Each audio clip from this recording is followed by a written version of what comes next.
अथ श्रीयोगवासिष्ठे उपशमप्रकरणे नवमः सर्गः। श्रीवसिष्ठोवाच इति सिद्धगणोद्गीता गीताः श्रुत्वा महीपतिः विषादमाजगामाशु भीरुरणरवादिव। जगाम परिवारं स्वमाकर्षन् स्वगृहं प्रति स्वतीरवृक्षानुगतः सरिदोघ इवार्णवम्। परिवारमशेषेण विसृज्य स्वं स्वमालयम् एक एवारुरोहाग्र्यम् गृहमर्क इवाचलम्। तत्र प्रोड्डयनालोल खगपक्षति चञ्चलाः आलोकयल्लोकगतिर्विललापेदमाकुलः। हा कष्टमतिकष्टासु लोकलोलदशा स्वयम् पाषाणेष्विव पाषाणा आलुठामि बलादहम्। अपर्यन्तस्य कालस्य कोऽप्यंशो जीव्यते मया तस्मिन् भावं निबध्नामि धिङ्मामधमचेतनम्। कियन्मात्रमिदं नाम राज्यमाजीवितं मम किमेतेन विना दुःखं तिष्ठामि हतधीर्यथा।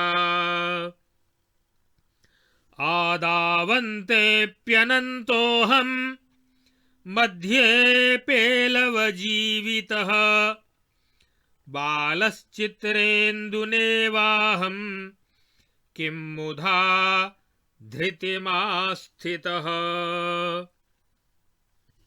प्रपञ्चरहितेनाहमिन्द्रजालेन जालिना हा कष्टमतिमुह्यामि केनास्मि परिमोहितः। यद्वस्तु यच्च वा रम्यं यदुदारमकृत्रिमं किञ्चित्तदिह नास्त्येव किं निष्ठेह मतिर्मम। दूरस्थमप्यदूरस्थं यन्मे मनसि वर्तते इति निश्चित्य बाह्यार्थभावानां सन्त्यजाम्यहम्। लोकाजबं जवीभावः सलिलावर्तभङ्गुरः दृष्टोऽद्यापि हि दुःखाय केयमास्था सुखं प्रति। प्रत्यब्दं प्रतिमासं च प्रत्यहं च प्रतिक्षणं सुखानि दुःखपिण्डानि दुःखानि तु पुनः पुनः। परामृष्टं विशिष्टं हि दृष्टं नष्टं न भावितम् अत्रस्थं न तदस्तीह सतां यत्रास्तु संस्थितिः। अद्य ये महतां मूर्ध्नि ते दिनैर्निपतन्त्यधः हतचित्तमहत्तायां कैषा विश्वस्ततावत्। अरज्जुरेव बद्धोह मपङ्कोऽस्मि कलङ्कितः पतितोऽस्म्युपरिस्थोऽपि हा ममात्मन्हता स्थितिः। कस्मादकस्मान्मोहोऽयमागतो धीमतोऽपि मे असितः पिहिता लोको भास्कराग्रमिवाम्बुदः क इमे मे महाभोगाः क इमे मम बान्धवाः बालो भूतमयेनेव सङ्केतेनाहमाकुलः स्वयमेव निबध्नामि जरामरणरागिणीम् किमिमामहमेतेषु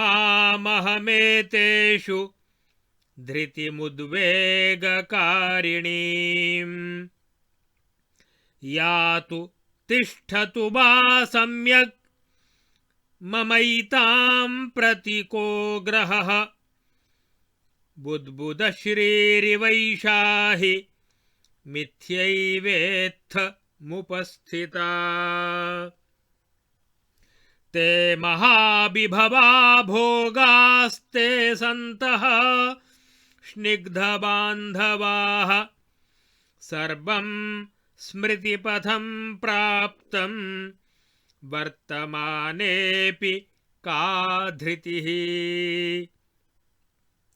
क्व धनानि महीपानां ब्रह्मणः क्व जगन्ति वा प्राक्तनानि प्रयातानि केयं विश्वस्तता मम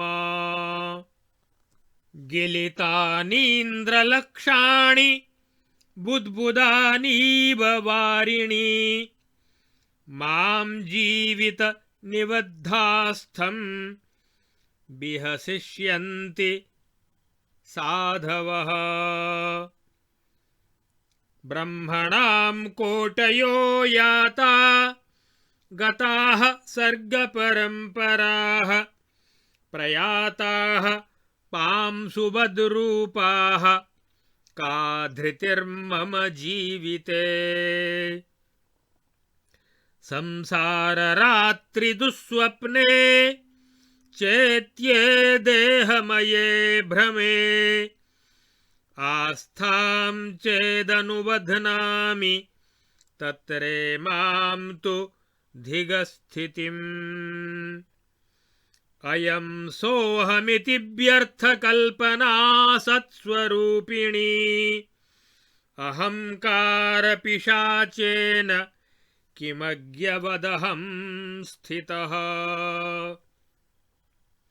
हतं हतमिदं कस्मादायुराततयानया पश्यन्नपि न पश्यामि सूक्ष्मया काललेखया पादपीठे कृतेशानाः शार्ङ्गिक्रीडनकन्दुकाः कालकापालिकाग्रस्ताः किमास्थे मयि वल्गसि अजस्रमुपयान्त्येते यान्ति चाद्यापि वासराः अविनष्टैकसद्वस्तुर्दृष्टो नाद्यापि वासरः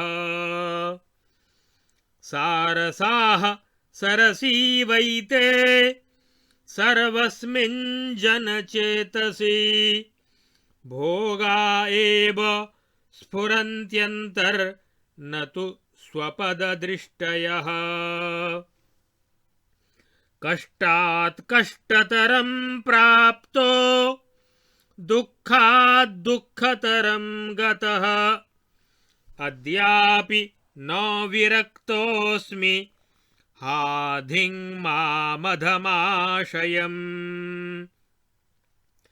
येषु येषु दृढाबद्धा भावना भव्यवस्तुषु तानि तानि विनष्टानि दृष्टानि किमिहोत्तमम् यन्मध्ये यच्च पर्यन्ते यदापाते मनोरमम् सर्वमेवापवित्रं तद्विनाशामेध्य दूषितम्। येषु येषु पदार्थेषु धृतिं बध्नाति मानवः तेषु तेष्वेव तस्यायं दृष्टो नाशोदयो भृशम्। श्वः श्वः पापीयसीमेष श्वः श्वः क्रूरतरामपि श्वः श्वः स्वेदकरीमेति दशामिह जडो जनः। अज्ञानैकहतो बाल्ये यौवने मदनाहतः शेषे कलत्रचिन्तार्तः किं करोति कदा जडः। आगमापायि विरसं दशावैषम्यदूषितम् असारसारं संसारं किं तत् पश्यति दुर्मतिः। राजसूयाश्वमेधाद्यैरिष्ट्वा यज्ञशतैरपि महाकल्पान्तमप्यंशं स्वर्गं प्राप्नोति नाधिकम्।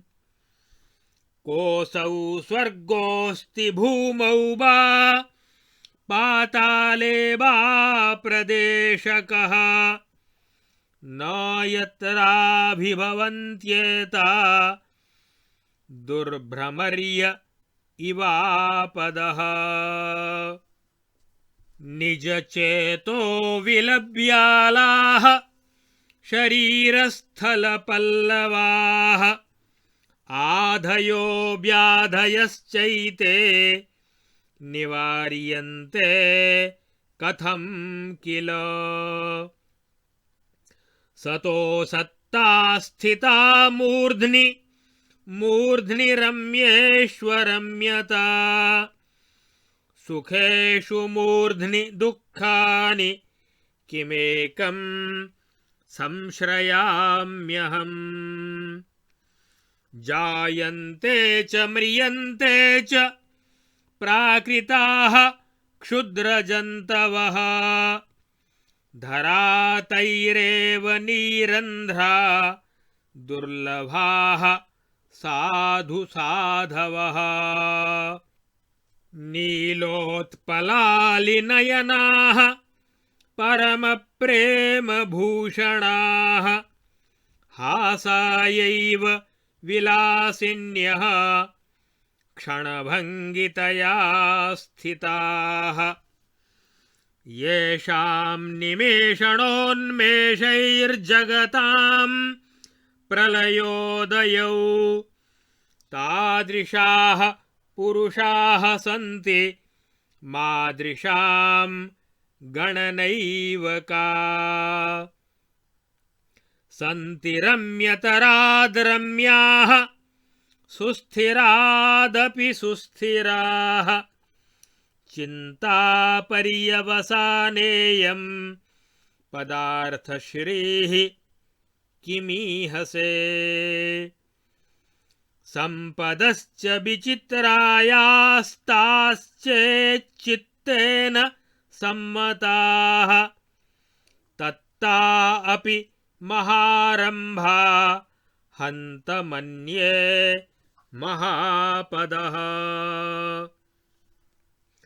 आपदोऽपि विचित्रायास्ताश्चेन्मनसि सम्मताः तत्ता अपि महारम्भा मन्ये मनसि सम्पदः। मनोमात्रविवर्तेऽस्मिन् जगत्यब्धीन्दुभङ्गुरे ममेदमित्यपूर्वेयं कुतस्त्याक्षरमालिका। काकतालीययोगेन सम्पन्नायां जगत्स्थितौ धूर्तेन कल्पिताभ्यर्थं हेयोपादेय भावना इयत्ताच्छिन्नतप्तासु सुखनाम्नीषु दृष्टिषु कास्वेतास्वनुरक्तोऽस्मि पतङ्गोऽग्निशिखास्विव वरमेकान्तदाहेषु लुठनं रौरवाग्निषु नत्वालूनविवर्तासु स्थितं संसारवृत्तिषु संसार एव दुःखानां सीमान्त इति कथ्यते तन्मध्यपतिते देहे सुखमासाद्यते कथम् अकृत्रिममहादुःखे संसारे ये व्यवस्थिताः तो एतेऽन्यानि दुःखानि जानते मधुराण्यलम्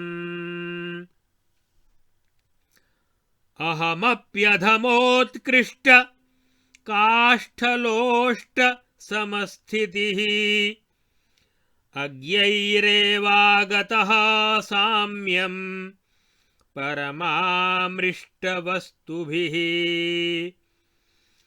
सहस्राङ्कुरशाखात्म फलपल्लवशालिनः अस्य संसारवृक्षस्य मनोमूल महाङ्कुरः संकल्पमेव तन्मन्ये संकल्पोपशमेन तत् शोषयामि यथा शोषमेति संसारपादपः आकारमात्ररम्यासु मनोमर्कटवृत्तिषु परिज्ञातास्विहाद्यैव न रमे नाशनीष्वहम् आशापाशशतप्रोताः पातोत्पातोपतापदाः संसारवृत्तयो भुक्ता इदानीं विश्रमाम्यहम् हा हतोऽस्मि विनष्टोऽस्मि मृतोऽस्मीति पुनः पुनः शोचितं गतमेवाहमिदानीं नानुरोदिमि प्रबुद्धोऽस्मि प्रहृष्टोऽस्मि दृष्टश्चोरोऽयमात्मनः मनो नाम निहन्येनं मनसास्मि चिरं हतः एतावन्तमिमं कालं मनो मुक्ताफलं मम अविद्धमासीदधुना विद्धं तु गुणमर्हति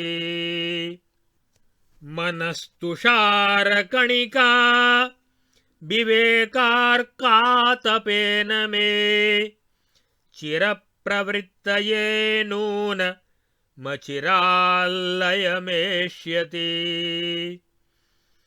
विविधैः साधुभिः सिद्धैरहं साधु प्रबोधितः आत्मानमनुगच्छामि परमानन्द साधनम् आत्मानं मणिमेकान्ते लब्ध्वैवालोकयन् सुखम् तिष्ठाम्यस्तमितान्येह शारदीवाचलेऽम्बुदः।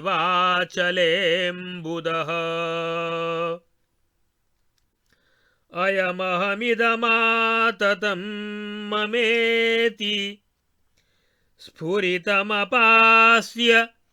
बलादसत्यमन्तः। रिपुमतिबलिनं मनो निहत्य प्रशममुपैमि नमोऽस्तु ते विवेक। इत्यार्षे श्रीवासिष्ठमहारामायणे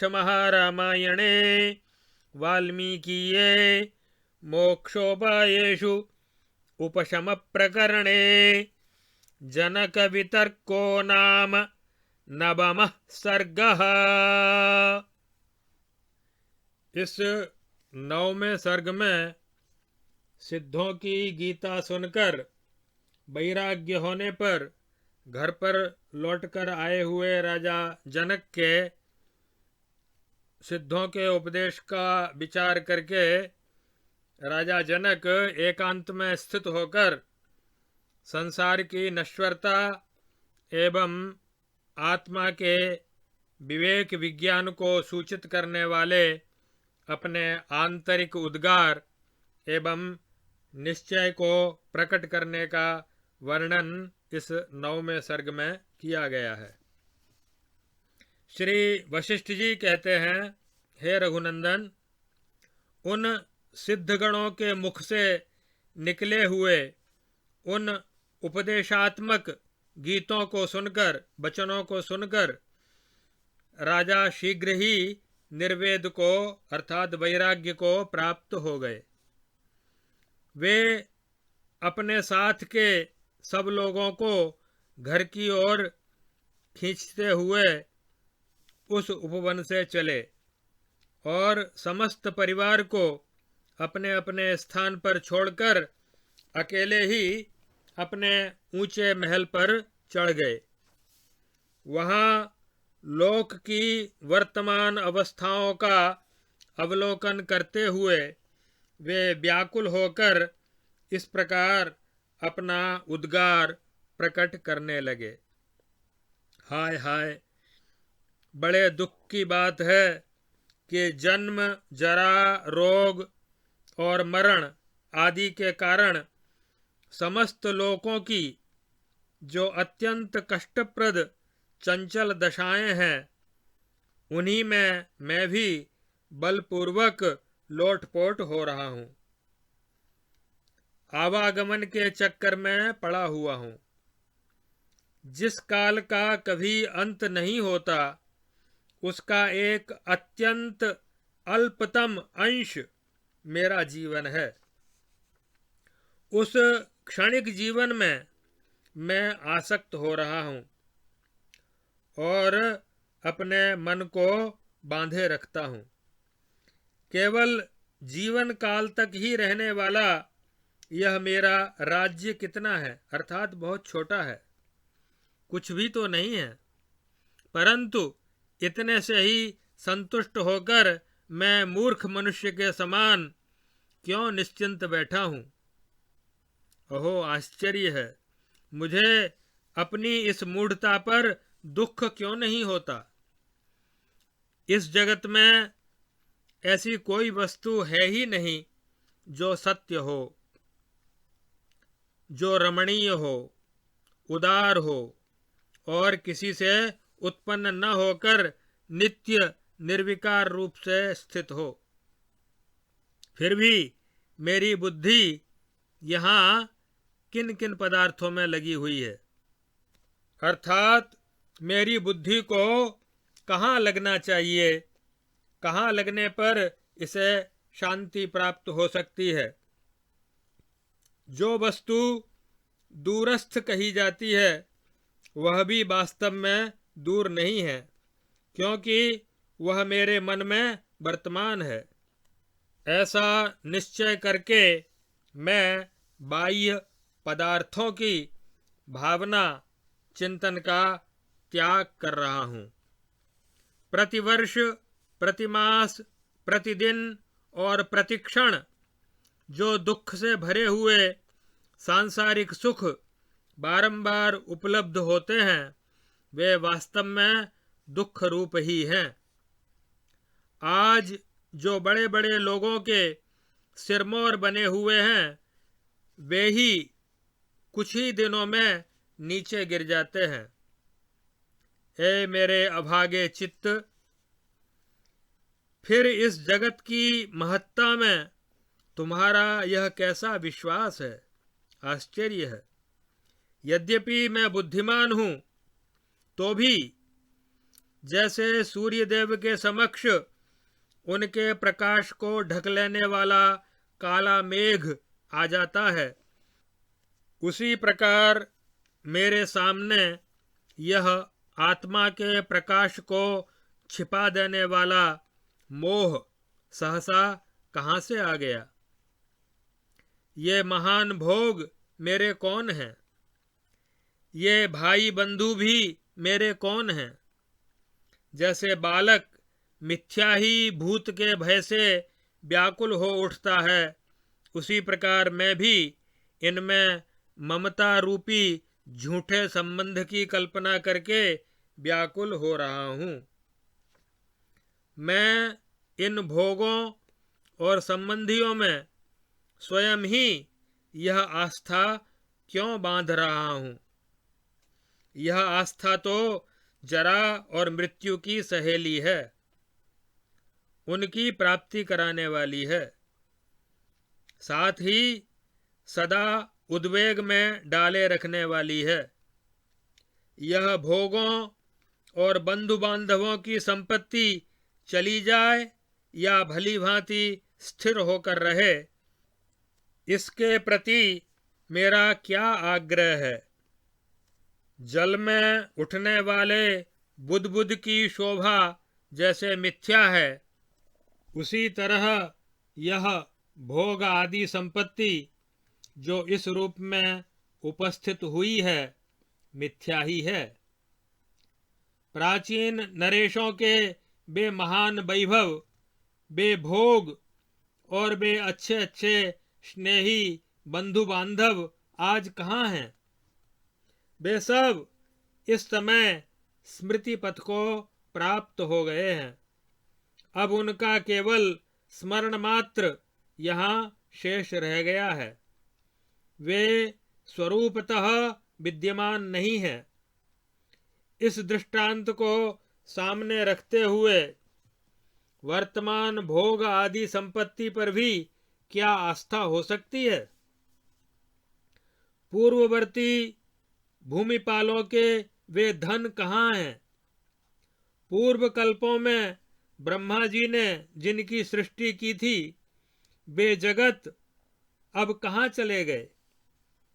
जब पहले का सब कुछ नष्ट हो गया तब आज के इन वैभव भोगों पर मेरा यह कैसा विश्वास है? जैसे जल में अनंत बुदबुद उठते और विलीन होते रहते हैं, उसी तरह लाखों इंद्र काल के गाल में चले गए तो भी मैं इस जीवन में आस्था बांधे बैठा हूं। साधु पुरुष मेरी इस मूढ़ता पर हंसेंगे। करोड़ों ब्रह्मा चले गए, कितनी ही सृष्टि परंपराएं आईं और चली गईं, असंख्य भूपाल धूल के समान उड़ गए। फिर मेरे इस तुच्छ जीवन पर क्या आस्था हो सकती है? यह, वह और मैं, यह तीन प्रकार की कल्पना असत्य रूप ही है। अहंकार रूपी पिशाच से ग्रस्त हुए मनुष्य की भांति मैं क्यों अब तक मूर्ख के समान विचार शून्य होकर बैठा रहा? मैं इस व्याप्त हुई काल की सूक्ष्म रेखा से प्रतिक्षण नष्ट होने वाली अपनी आयु को देखता हुआ भी नहीं देखता। यद्यपि दिन पर दिन निरंतर अब भी आते जाते रहते हैं, फिर भी आज तक एक दिन भी ऐसा नहीं देखा जिसमें मुझे एक नित्य सत्य परमात्मा वस्तु का साक्षात्कार हुआ हो। मैं कष्ट से भी अत्यंत कष्ट को प्राप्त हुआ, एक दुख से दूसरे महान दुख में फंसता गया, परंतु आज भी इस जगत के भोगों से विरक्त नहीं हुआ। जिन जिन सुंदर वस्तुओं में मैंने दृढ़तापूर्वक स्नेह बांधा, वे सब की सब नष्ट होती दिखाई दी। फिर इस संसार में उत्तम वस्तु क्या है? मनुष्य जगत के जिन जिन पदार्थों में आस्था बांधता है, विश्वास करता है, उन उन पदार्थों में उस मनुष्य के दुख का प्रादुर्भाव बारंबार देखा गया है। मूढ़ मनुष्य बाल्यावस्था में एकमात्र अज्ञान से पीड़ित रहता है, युवावस्था में कामदेव के बाणों से घायल रहता है तथा अंतिम अवस्था में स्त्री आदि कुटुंब के पालन पोषण की चिंता से जलता रहता है। भला अपने उद्धार का साधन वह कब करेगा? दुर्बुद्धि पुरुष इस उत्पत्ति विनाशशील, रसहीन, विषम, दुर्दशाओं से दूषित तथा असार संसार में क्या सार वस्तु देख रहा है, यही समझ में नहीं आता। कोई सामर्थ्यशाली पुरुष राजसूय और अश्वमेध आदि सैकड़ों यज्ञों का अनुष्ठान करके भी अधिक से अधिक महाकल्प पर्यंत उपभोग में आने वाले स्वर्ग को ही पाता है, जो महाकाल की दृष्टि से उसका एक अत्यंत अल्पतम अंश है। स्वर्ग से अधिक जो अनंत नित्य विज्ञानानंद घन ब्रह्म है, उसकी प्राप्ति उसे नहीं होती। कौन सा वह स्वर्ग है और इस पृथ्वी पर या पाताल में कौन सा ऐसा प्रदेश है जहां दुष्ट भ्रमरियों की भांति ये आपत्तियां जीव को अभिभूत नहीं करती। ये आधियां, मानसी व्यथाएं अपने ही चित्त रूपी बिल में रहने वाले सर्प हैं, और ये व्याधियां शरीर रूपी स्थल के खुदे हुए क्षुद्र जलाशय हैं। इनका निवारण कैसे किया जा सकता है? सत वर्तमान कालिक दृश्य के सिर पर असत्ता, विनाशशीलता बैठी हुई है। रमणीय पदार्थों के मस्तक पर अरम्यता विराज रही है और सुखों के माथे पर दुख चढ़े हुए हैं। भला इनमें कौन सी ऐसी एकमात्र सत्य वस्तु है जिसका मैं आश्रय लूं? तात्पर्य यह कि ये सभी वस्तुएं मिथ्या हैं। अज्ञान से मोहित क्षुद्र प्राणी जन्म लेते और मरते हैं। यह पृथ्वी उन्हीं लोगों से ठसाठस भरी है। जो साधुओं से भी बढ़कर साधु हैं, ऐसे महापुरुष इस संसार में दुर्लभ हैं। नील कमल के समान मनोहर और भ्रमर के समान चंचल नेत्र वाली जो उत्कृष्ट प्रेम से विभूषित विलासिनी वनिताएं हैं, वे भी क्षणभंगुर होने के कारण उपहास के ही योग्य हैं। संसार में रमणीय से भी रमणीय और सुस्थिर से भी सुस्थिर पदार्थ हैं, किंतु यह सारी पदार्थ संपत्ति अंततोगत्वा चिंता और दुख का ही कारण होती है। फिर भी तुम उसकी इच्छा क्यों करते हो? वे स्त्री, धन और गृह आदि विचित्र संपत्तियां यदि चित्त से आदरणीय हों तो वे भी बहुत प्रयत्नों से प्राप्त करने योग्य और दुख से रक्षणीय तथा अवश्य विनाशशील होने के कारण महाविपत्ति रूप ही हैं। ऐसा मेरा मत है। किंतु यदि धन, संपत्ति और बंधुजनों से वियोग रूप आपत्तियां भी साधुसंग, तपस्या और ज्ञान आदि की प्राप्ति करा देने के कारण विचित्र एवं कल्याणकारिणी हैं, ऐसा मन में विश्वास हो जाए तो वे भी विवेक, वैराग्य आदि महान आरंभों से युक्त संपत्तियां ही हैं, ऐसा मैं मानता हूँ। समुद्र में प्रतिबिंबित चंद्रमा की भांति क्षणभंगुर मिथ्यारूप एकमात्र मन का परिणाम स्वरूप जो यह जगत है, इसमें यह मेरा है, यह अपूर्व पद वाक्य रूप अक्षरमाला कहाँ से आ गई? अर्थात इसमें ममता करना व्यर्थ है। अग्नि की शिखाओं में आसक्त हुए पतंगों की भांति मैं देश, काल और वस्तु से सीमित तथा त्रिविध तापों से संतप्त किन सुख नामक दृष्टियों में अनुरक्त हो रहा हूँ। निरंतर दग्ध करने वाली रौरव नरक की आग में लौटना अच्छा है, परंतु सुख दुख के परिवर्तन से युक्त विषय भोग रूप संसार में रहना अच्छा नहीं। संसार ही समस्त दुखों की चरम सीमा कहलाता है। उसके भीतर पड़े हुए शरीर में सुख की प्राप्ति कैसे हो सकती है? जो बाह्य आकार मात्र से रमणीय प्रतीत होने वाली किंतु विनाश की प्राप्ति कराने वाली है, मन रूपी बंदर की उन चपलता रूप वृत्तियों का अनुभव हो जाने पर मैं आज से ही इनमें रमण नहीं करूंगा।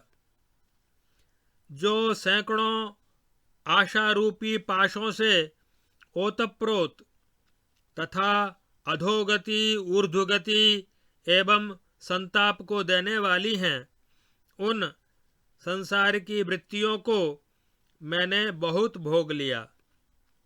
अब मैं इनसे विश्राम लेता हूँ। अब मैं प्रबुद्ध, जगा हुआ हूँ तथा हर्ष एवं उत्साह से भरपूर हूँ। अपने पारमार्थिक धन को चुराने वाले मन नामक चोर को अब मैंने देख लिया है, अतः अब इसे मैं मारे डालता हूँ, क्योंकि इस मन ने चिरकाल से मुझे मारा है, मेरा पतन कराया है। जैसे सूर्य की धूप से ओस या पाले के कण गल जाते हैं, उसी तरह मेरा मन यथार्थ ज्ञान द्वारा ब्रह्म तत्व में नित्य निरंतर स्थिति प्राप्त करने के लिए बहुत शीघ्र लय को प्राप्त होगा। सिद्ध महापुरुषों ने नाना प्रकार के उपदेशों द्वारा मुझे अच्छी तरह बोध करा दिया है। अब मैं परमानंद स्वरूप परमात्मा में प्रवेश कर रहा हूँ। परमात्मा रूपी मणि को पाकर एकांत में उसी को देखता हुआ मैं अन्य सारी इच्छाओं को शांत करके सुखपूर्वक स्थित होऊंगा। यह देह मैं हूँ और यह विस्तृत धन, राज्य आदि मेरा है। इस प्रकार अंतःकरण में स्फुरित हुए असत्य रूप का यथार्थ ज्ञान के द्वारा नाश करके अत्यंत बलशाली मन रूपी शत्रु को ध्यान के अभ्यास से अच्छी तरह मारकर मैं अतिशय शांति को प्राप्त हो रहा हूँ। इस प्रकार महर्षि वाल्मीकि प्रणीत वासिष्ठ महारामायण के देवदूतोक्त मोक्षोपायों में उपशम प्रकरण में जनक जी के विचारों का वर्णन करने वाला यह 9वां सर्ग पूरा हुआ।